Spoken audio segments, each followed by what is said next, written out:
Usha sir, Shankarapuram village sir, Mullamuru మండలం, ప్రకాశం జిల్లా sir. నేను నా సొంత గ్రామంలో ప్రకృతి వ్యవసాయంలో పండిస్తూ వ్యవసాయం చేసుకుంటూ సొంత పనులు పిల్లలను చూసుకుంటూ చాలా కష్టపడుతున్నాను సార్. నాకున్న సొంత గ్రామంలో 3 ఎకరాల బొప్పాయి వేసి పండిస్తున్నాను సార్. ప్రకృతి వ్యవసాయం బాగా చేస్తున్నాం సార్. మీరు ఏ మీటింగ్కి వెళ్ళినా మా ప్రకృతి వ్యవసాయం గురించి బాగా చదువుతున్నారు సార్. మీరు ఇంకా బాగా చెప్పాలి, మమ్మల్ని బాగా ఇంకా ముందుకు తీసుకెళ్లాలని కోరుతున్నాం సార్. చాలా సంతోషంగా ఉంది సార్. ఈ ప్రభుత్వం వచ్చిన తర్వాత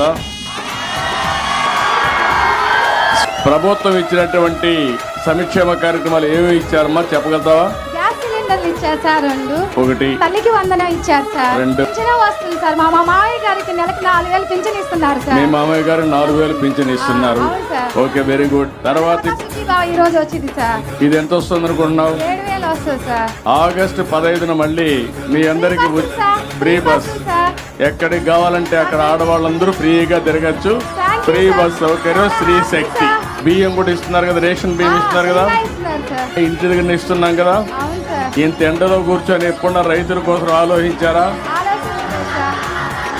అది డిఫరెన్స్ ఈ ప్రభుత్వానికి, గడిచిన ప్రభుత్వానికి. ఆ అమ్మాయి చెప్పింది నిజమనుకుంటే గట్టిగా చప్పట్లు కూడా చెప్పండి వాస్తవం అని. ఇవన్నీ శాశ్వతంగా మీకు రావాలన్నా అవసరం లేదా? రావాలంటే ఏం చేయాలి? మళ్ళీ మళ్ళీ ఎన్డీఏనే గెలవాలి, తెలుగుదేశం పార్టీ ఉండాలి, అవునా కాదా? చాలా happy sir. Okay, very good.